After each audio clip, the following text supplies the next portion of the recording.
رحمان کے بندے تو سب ہیں، لیکن خاص بندے کون کون ہیں یہ دیکھنے کی ضرورت ہے۔ اور خاص بندوں کے سرٹیفکیٹ یہ بھی اللہ نے دی ہے۔ جیسے ایک باپ کی کئی اولاد ہوتی ہے، اور ایک باپ ایک اولاد کو بہت مانتا ہے اور کہتا ہے یہی میرا بیٹا ہے۔ کیوں؟ وہ اس کی زیادہ فرما برداری کرتا ہے، ہر بات کے اوپر بیٹا عمل کرتا ہے، تو باپ بولتا ہے یہی میرا بیٹا ہے۔ باقی اور بھی بیٹے ہوا کرتے ہیں لیکن اس کو نہیں بولتا ہے، کیونکہ یہی میرا بیٹا ہے، کیونکہ یہی میری فرما برداری کرتا ہے۔ وَعِبَادُ الرَّحْمَنِ الَّذِينَ يَمْشُونَ عَلَى الْأَرْضِ هَوْنًا، رحمان کے نیک بندے وہ ہیں، یمشون علی الارض ہونا، جو زمین کے اوپر چلتے تو عاجزی کے ساتھ چلتے، نرمی کے ساتھ چلتے، ان کی چال میں گھمنڈ نہیں، ان کی چال میں تکبر نہیں۔ وہ جو زمین کے اوپر چلا کرتے ہیں تو یمشون علی الارض ہونا، زمین کے اوپر چلتے ہیں تو عاجزی کے ساتھ زمین کے اوپر چلا کرتے ہیں۔ ان کی چال بتاتی ہے کہ رحمان کی نیک بندی۔ ایک آدمی دیکھیے، بہت سے لوگ آپ کو ایسے ملیں گے، پیسہ والا مل گیا تو زمین میں ایسے چلتا ہے، لگتا ہے زمین میں سب سے زیادہ دولت والا یہی ہے، خوبصورتی مل گئی ہے، تکبرانہ انداز میں زمین کے اوپر چل رہا ہے۔ ہمیں کیا ضرورت پڑی ہے ہم دوسرے کو سلام کریں، دوسرے ہمیں سلام کریں گے، اسی انداز میں چلتے رہتا ہے۔ اسی چال کا تو ذکر قرآن کہتا ہے، وَلَا تَمْشِ فِي الْأَرْضِ مَرَحًا، اے میرے بندو تم زمین میں آقا کر کے مت چلو، تکبرانہ انداز میں زمین میں مت چلو، تمہاری چال بتا دے گی۔ چال سے پتہ چلنا چاہیے کہ اللہ کا نیک راستے پہ سے گزر رہا ہے۔ جناب محمد رسول اللہ کو دیکھیے، اتنے بڑے ہستی پوری کائنات میں اللہ کے بعد اتنی بڑی ہستی کائنات والوں نے نہیں دیکھا۔ محمد رسول اللہ جب زمین کے اوپر چلا کرتے تھے، یمشون علی الارض ہونا، زمین کے اوپر اس انداز سے چلا کرتے تھے گویا کہ کوئی آدمی اوپر سے نیچے کی طرف آ رہا ہو، اس انداز سے وہ چلنے کی کوشش کیا کرتے تھے۔ میرے بھائیو ذرا تصور کرو، اللہ کہتا ہے وَلَا تَمْشِ فِي الْأَرْضِ مَرَحًا، اے میرے بندو تم زمین کے اوپر تکبرانہ انداز مت چلو۔ کیوں؟ اِنَّكَ لَن تَخْرِقَ الْأَرْضَ، کیونکہ تم زمین کو بھی پھاڑ نہیں سکتے ہو، تمہارے پاس اتنی طاقت نہیں ہے، تمہارے پاس اتنی قوت نہیں ہے، تم اتنے پاورفل نہیں ہو کہ تم میری زمین کو پھاڑ سکے۔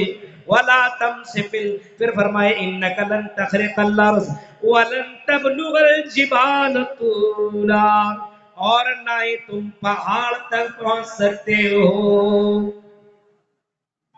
بتایا گیا زمین میں چلو تو نرمی کے ساتھ چلو۔ راستے میں جا رہے ہو، بڑے چھوٹے کوئی بھی ملے، ایک چلنے والا بائک والا ہو تو چلنے والے کو سلام کرے، چلنے والا بیٹھنے والے کو سلام کرے۔ اسلامی طریقہ بتاتا ہے کہ گاڑی والا چلنے والا سمجھتا ہے ہم سے بڑا کون، ہم ہی کو سلام کرو، نہیں، اسلام کہتا ہے زمین کے اوپر چلو تو نرمی کے ساتھ چلو، تکبرانہ انداز میں مت چلو، گھمنڈ انداز میں مت چلو۔ وَإِذَا خَاطَبَهُمُ الْجَاهِلُونَ قَالُوا سَلَامًا، اے پھلکا واڑی کے لوگوں، قرآن نے تو یہ بھی تمہیں حکم دیا ہے، جب تم کسی جاہل سے ملو، ملاقات کرو، تمہیں آپس میں ان سے بات کرنے کی ضرورت پڑ جائے، خَاطَبَهُمُ الْجَاهِلُونَ قَالُوا سَلَامًا، فرمایا سلام کر کے تم گزر جایا کرو۔ جاہل سے جب ملو تو ان سے بہت سارا جھگڑا کرنے کی ضرورت نہیں ہے، اگر وہ گالی دے، اگر وہ جھگڑا کرے تو تمہیں گالی دینے کی ضرورت نہیں، جھگڑا کرنے کی ضرورت نہیں، سلامتی کے ساتھ نکل جاؤ، جتنا جلدی ہو سکے معاملہ کو کلیئر کر کے نکلو۔ ایک آدمی آپ کو گالی دے، آپ سوچا گالی دے رہا، ہم کو اتنی گالی دے گا ہم بھی اس کو گالی دیں گے، یہاں تک کہ قرآن کہتا ہے اگر روزے سے ہو تو اتنا کہہ دو انی صائم، او میری بھائی تم گالی دے رہے ہو، انی صائم، میں نے روزہ رکھا، میں گالی نہیں دوں گا۔ راستے میں چل رہے ہو کوئی گالی دے تو تم گالی کا جواب گالی سے مت دو۔ راستے میں چل رہے ہو تو باقاعدہ جاہل اگر تم سے ملے اور تم سے غلط انداز میں بات کرے تو سلام کر کے وہاں سے گزر جاؤ۔ یہ نہیں اگر گالی دے رہے تو ہم ڈبل گالی دیں۔ یہودیوں کی جماعت محمد رسول اللہ کے درمیان سے گزرے، یہودیوں نے اللہ کے نبی کو سلام کی جگہ سلام کیا، لیکن اس انداز میں کیا کہ اس کا مطلب کچھ اور نکل رہا تھا۔ السلام علیکم یا ایھا النبی، اے نبی تمہارے اوپر موت ہو۔ اللہ کے نبی نے جواب میں کہا وعلیکم، لیکن بیوی نے تو سن لیا حضرت عائشہ نے کہ میرے شوہر کو یہودیوں نے بد دعا دی ہے۔ حضرت عائشہ کہتی ہیں وعلیکم السلام واللعنہ، اے یہودیوں تم مرو، تمہاری اوپر موت ہو، تمہارے اوپر لعنت ہو۔ اللہ کے نبی کہتے ہیں مہلت یا عائشہ، اے عائشہ خاموش رہو، اپنی زبان کے اوپر کنٹرول کرو۔ اے عائشہ تم ان کو اور زیادہ بتا کر کے کچھ بولنے کی ضرورت نہیں ہے۔ حضرت عائشہ کہتے ہیں اللہ کے نبی آپ نے سنا نہیں، آپ کو انہوں نے بد دعا دی ہے۔ آپ نے فرمایا عائشہ میرا جواب نہیں سنا، میں نے بھی ان کو وہی کہا جو انہوں نے مجھ سے کہا۔ انہوں نے کہا السلام علیکم تو میں نے جواب میں کہا وعلیکم۔ یہ ہے خاص بندے کی پہچان۔ آج ہمارے یہاں جھگڑا ہو تو عورتوں کے درمیان ہو جائے تو ایسا لگے گا یہ جھگڑے کے گالی کے معاملے میں پی ایچ ڈی کر کے آئی ہوئی ہے۔ تم اتنا گالی دے رہے ہو، ہم سے ڈبل دیں گے گالی۔ ایسی ایسی گالیاں کہ سن سن کر کے آدمی سوچے گا ایسی گالی بھی دی جاتی ہے۔ میرے بھائیوں تو اللہ کے نیکوکار بندے وہ ہیں جو اپنی زبان کی حفاظت کرتے ہیں اور اپنی زبان سے غلط جملے نہیں بولتے، کیونکہ اس کو معلوم ہے کہ اللہ کے نبی نے اسی زبان کے اوپر، اسی زبان کے لیے اللہ کے نبی نے ہمیں گارنٹی ہے جنت کی۔ فرمایا لوگو تم مجھے دو چیزوں کی ضمانت دے دو، میں تمہیں جنت کی ضمانت دیتا ہوں۔ من یضمن لی ما بین لحییہ وما بین رجلیہ یضمن لہ الجنہ۔ اور لوگوں تم مجھے ضمانت دے دو اپنی زبان کی اور شرمگاہ کی، ان دونوں چیزوں کی ضمانت دینے والا میرے ساتھ جنت کے اندر ہوگا، میں اسے جنت کی ضمانت دیتا ہوں، میں اسے جنت کی گارنٹی دیتا ہوں۔ ذرا تصور کرو آج مسلمانوں کے اندر ان دونوں چیزوں کی گارنٹی نہیں ہے۔ آج سب سے زیادہ گڑبڑ یہی دو چیزیں ہیں، زبان کا کوئی ویلو نہیں اور شرمگاہ کی حفاظت ہی نہیں ہے میرے بھائیوں۔ اور شرمگاہ کے اندر ہاتھ پیر کان ناک یہ ساری چیزیں اور اس کی شرمگاہ یہ ساری چیزیں آیا کرتی ہے۔ آج مسلمان شرمگاہ کی بھی حفاظت نہیں کر رہا اور اپنی زبان کی بھی حفاظت نہیں کر رہا۔ حضرت ابو بکر صدیق کو آپ نے سنا ہے، حضرت ابو بکر صدیق نے جب سنا کہ محمد رسول اللہ نے فرمایا اور آپ سے جب پوچھا گیا سب سے زیادہ جہنم کے اندر لوگ جائیں گے تو کس وجہ سے جائیں گے؟ ارے کوئی تو وجہ ہوگی۔ ایک آدمی کس بنا پہ سب سے زیادہ جہنم میں جائے گا، کون سے گناہ ہوں گے؟ آپ نے فرمایا الفم والفرج، سب سے زیادہ لوگ شرمگاہ کی وجہ سے اور زبان کی وجہ سے جہنم کے اندر جائیں گے۔ سب سے زیادہ زبان کی وجہ سے لوگ جہنم کے اندر جائیں گے۔ ہمیں حضرت ابو بکر کو یہ سننا تھا کہ حضرت ابو بکر نے اپنی زبان کو پکڑا اور پکڑنے کے بعد اس کو کھینچ کر کے مروڑنے لگے۔ عمر فاروق کا گزر ہوا، اے ابو بکر صدیق یہ تم کیا کیے جا رہے ہو؟ اپنی زبان کو پکڑ کر کے تم اس کو مروڑ رہے ہو، اس کو تکلیف دے رہے ہو۔ ابو بکر نے جواب دیا تھا اے عمر فاروق کیا تمہیں معلوم نہیں ہے محمد رسول اللہ نے اسی زبان کے اوپر کنٹرول کرنے کا حکم دیا ہے اور فرمایا اے لوگو اسی زبان کے اوپر کنٹرول کر لو، ہم تمہیں جنت کی ضمانت دیتے ہیں، جنت کی بشارت دیتے ہیں۔ ذرا تصور کیجئے میرے بھائیوں آج ہم اپنی زبان اور اپنی شرمگاہ کی حفاظت نہیں کر رہے۔ آگے دیکھیے اور والذین یبیتون لربہم سجدا وقیاما، اور اللہ کے نیک بندے، اسپیشل بندے وہ ہیں جن کی راتیں یبیتون لربہم، جن کی راتیں اپنے رب کے سامنے سجدہ و قیاما، سجدے اور قیام میں گزرا کرتی ہے. یا تو ان کو آپ سجد اللیل، کاش کے حضرت عبداللہ ابن عمر تہجد کی نماز پڑھ لیتے تو اللہ کی نظر میں اور بھی زیادہ محبوب ہو جاتے. اے عبداللہ ابن عمر، اللہ کے نبی نے تمہارے بارے میں یہ کہا ہے.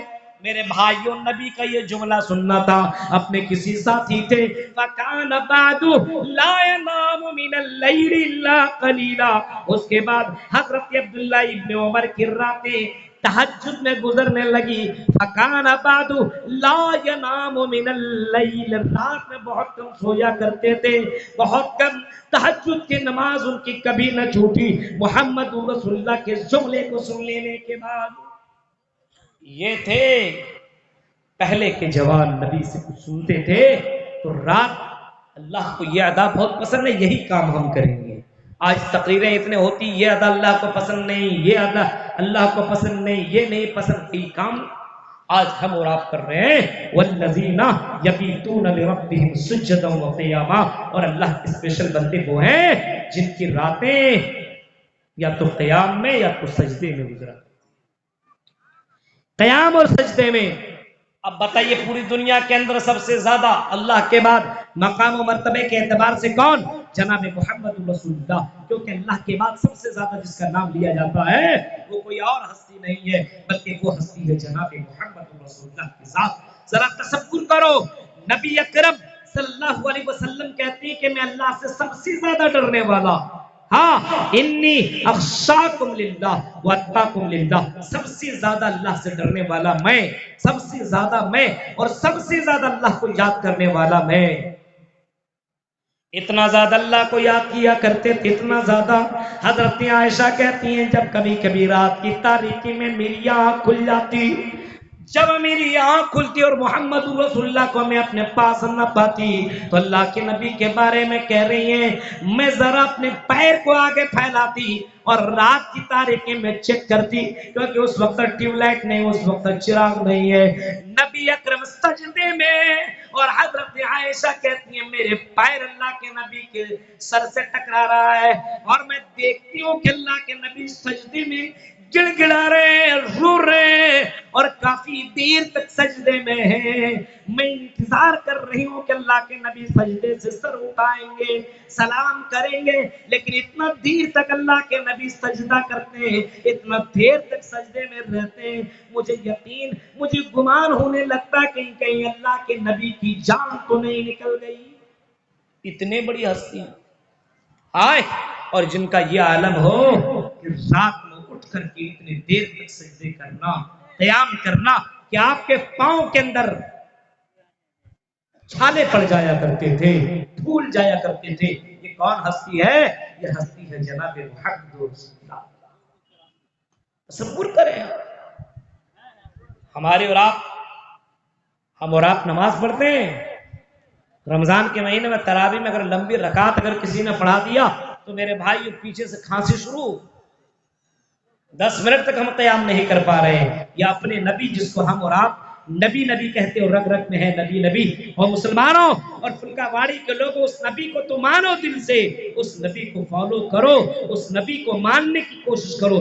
جناب محمد رسول اللہ کی جرمی دیکھیے، رات کی تاریکی میں اٹھ کر کے تہجد کی نماز پڑھ رہے ہیں، اور نماز ہی نہیں بلکہ اللہ کے سامنے گڑ گڑا رہے ہیں، معافی مانگ رہے ہیں، رو رہے ہیں.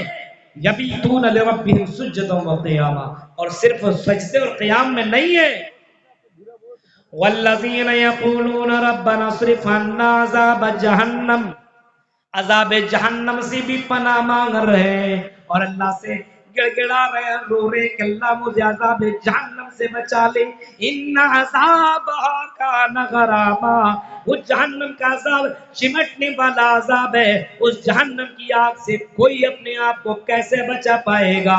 میرے بھائیوں، آج بھی دنیا کے اندر بہت سے اللہ کے نیک بندے ایسے ہیں، اور اللہ کے نیک بندے ایسے ہیں جو رات کی تاریکی میں اٹھ کر کی تہجد کی نماز میں پڑھتے ہیں، اللہ سے اپنے گناہوں کی معافی بھی مانگتے ہیں، روتے بھی ہیں. اسی وجہ سے اللہ کے نبی نے فرمایا لا تمسہم النار عین بکت من خشیت اللہ. وہ آنکھیں جہنم میں جا نہیں سکتی ہے جو آنکھیں اللہ کو یاد کر کے آنسو بہاتی ہو. میرے بھائیو وہ آنکھیں جہنم میں یا کہہ لیجئے وہ لوگ جہنم میں نہیں جائیں گے جو لوگ اللہ کی اس عذاب کو یاد کر کے روتے ہو. تو اللہ تعالیٰ ایسے لوگوں کو جہنم سے بچائے. ہم اور آپ اللہ کے عذاب کو یاد کر کے روتے ہیں. اتنے واقعات میں لے کر کے آیا ہوا تھا کہ میرے بھائیوں بہت کچھ بتانا تھا آپ کے دور میں. اللہ کے نیک بندے کون ہیں جو رات میں اٹھ کر کے تہجد کی نماز پڑھتے ہیں, اپنے گناہوں کی معافی مانگتے ہیں, روتے ہیں, گڑ گڑاتے ہیں. حضرت عمر فاروق اتنا زیادہ رویا کرتے تھے, اتنا زیادہ رویا کرتے تھے اللہ کے عذاب کو یاد کر کے, جہنم کے عذاب کو یاد کر کے, عذاب قبر کو یاد کر کے اتنا زیادہ رویا کرتی تھی. کون؟ عمر فاروق, جن کے بارے میں آپ نے کبھی فرمایا تھا اے عمر فاروق تو جنتی جنتی انت فی الجنہ انت فی الجنہ, اے عمر تو جنت کے لے جائے گا. یہ محمد رسول اللہ نے فرمایا تھا. اور میرے نبی وما ينطق عن الهوى ان هو الا وحی یوحى, میرے نبی اپنے سے کچھ نہیں بولتے, وہی بولتے جو اللہ بلواتا ہے. عمر فاروق اتنا زیادہ رویا کرتے تھے, اتنا زیادہ اللہ کو یاد کر کے گڑ گڑایا کرتے تھے, آنسو بہایا کرتے تھے کہ ان کی آنکھوں کے نیچے گڈھے پڑ گئے تھے. اتنا زیادہ رویا کرتے تھے, اتنا زیادہ. میرے بھائیوں تو اللہ کے نیک اور اسپیشل بندہ بننے کی ضرورت ہے. صرف تقریریں اور جلسہ سن لینے سے کچھ نہیں ہوگا. تقریریں سن لینے کے بعد وہی کام, یہاں سے جائیے اور سو جائیے جانور کی طرح. فجر کی نماز نہیں, ظہر نہیں, عصر نہیں, مغرب نہیں. ارے اللہ کے نیک بندے تو بنو. یہاں جمعے کی نماز پڑھی جاتی ہے, عید اور بقرعید کی نماز پڑھی جاتی ہے, جنازے کی نماز پڑھی جاتی ہے. ظہر, عصر, مغرب, عشاء, فجر, یہ نمازیں ہم سمجھتے ہیں ہمارے لیے نہیں ہے. میرے بھائیوں نہیں, اللہ کے اسپیشل بندے وہ ہیں جو اللہ کو یاد کرتے ہیں اور اللہ کے بتائے ہوئے طریقے کے اوپر عمل کرتے ہیں. بتائے ہوئے طریقے کے اوپر کبھی رونے کی کوشش کیجیے, گڑ گڑائیے. امام اوزاعی کا نام آپ نے سنا ہوگا, امام اوزاعی کا نام آپ نے سنا ہوگا. امام اوزاعی کی خادمہ جھاڑو لگانے والے, امام اوزاعی اس کے گھر کے اندر جھاڑو لگایا کرتی تھی, پوچھا لگایا کرتے تھے. امام اوزاعی روزانہ دیکھتی تھی کہ حضرت امام اوزاعی جہاں پہ نماز ادا کرتے ہیں وہاں پہ وہ جگہ بھیگی ہوئی ہے. امام اوزاعی نے ان کے اپنے مالکن سے سوال کر بیٹھی, اے امام اوزاعی کی بیوی ذرا یہ بتاؤ, امام اوزاعی جہاں پہ نماز ادا کرتے ہیں وہ جگہ روزانہ میں جب صبح آیا کرتی ہوں تو اس جگہ کو میں بھیگی ہوئی پاتی ہوں, کیا کوئی بچہ تو آ کر کے پیشاب نہیں کر دیتا ہے؟ کیا یہاں پہ تو کوئی بچہ آ کر کے پیشاب نہیں کر دیتا ہے؟ امام اوزاعی چیخ کر کے کہتی ہے, او خادمہ نہیں, ایسی کوئی بات نہیں ہے. یہاں پہ کسی بچے کی پیشاب, جو آپ کو یہ زمین بھیگی بھی نظر آ رہی ہے, کسی بچے نے یہاں پہ پیشاب نہیں کیا ہے, بلکہ میرے شوہر کی آنسو ہے, میرے شوہر کی آنسو ہے جو رات میں اٹھ کر کے تہجد کی نماز پڑھتے ہیں اور اتنا گڑ گڑاتے ہیں, اتنا روتے کہ زمین بھیگ جایا کرتی. بتائیے میرے بھائی, تو اللہ کے نیک اور اسپیشل بندے وہ ہیں جن کی راتیں تہجد میں, قیام میں اور اللہ کے اس عذاب سے پناہ مانگنے میں جن کی راتیں گزرا کرتی ہیں. ہم اور آپ پناہ مانگتے ہیں, اللہ کے نبی خود تو جہنم سے پناہ مانگتے تھے, اللہم اجرنی من النار. صحابہ کو سکھایا کہ جہنم سے بچنے کی دعا مانگو, اور جہنم کا یہ اعلان ہے کہ جو بندہ 3 مرتبہ یہ کہ اللہ مجھ کو اس سے بچا لے تو جہنم اللہ سے باقاعدہ ریکویسٹ, اور یہی جہنم کا کہنا ہے کہ اللہ اس بندے کو مجھ سے دور رکھو. آج ہم اور آپ تقریریں تو سنتے ہیں, آپ کی سیماچل اور کٹیہار اور پورنیہ اور کشن گنج کے ان علاقوں کے اندر بہت جگہوں کے اندر جانا ہوتا ہے. میرے بھائی, جو کل جو ماحول تھا آج وہی ماحول ہے. کل 4 سال پہلے جو کام ہو رہے تھے اور اب تو اور تیزی کے ساتھ گڑبڑی ہو رہی ہے، اور تیزی کے ساتھ جلسہ سننے نہیں آتا ہے، میرا ٹھیلا میں مزہ لینے کے لیے، انجوائے کرنے کے لیے زیادہ تر لوگ آتے ہیں۔ یاد رکھیے میرے بھائیوں، اللہ کے نیکوکار بندے وہ نہیں ہیں، بلکہ اللہ کے نیکوکار بندے وہ ہیں جو اپنی زبان کی، اپنی شرمگاہ کی حفاظت کیا کرتے ہیں۔ آپ کو اللہ چیک کرتا ہے کہ آپ اپنی نظروں کی حفاظت کتنی کر رہے ہیں۔ میرے بھائیوں، اللہ کے نیک بندے، اسپیشل بندے کون کون ہیں؟ اس تعلق سے بہت ساری باتیں تھیں جو آپ کے سامنے مجھے رکھنا تھا، لیکن میں نے آپ سے کہا میں گورنمنٹ جاب بھی کرتا ہوں اور مجھے بہت ہی ضروری پہنچنا بھی ہے، اور میں نے شیخ محترم ہمارے اس فلکہ باڑی کے ہمارے بہت ہی خاص شیخ طواب ندوی حفظہ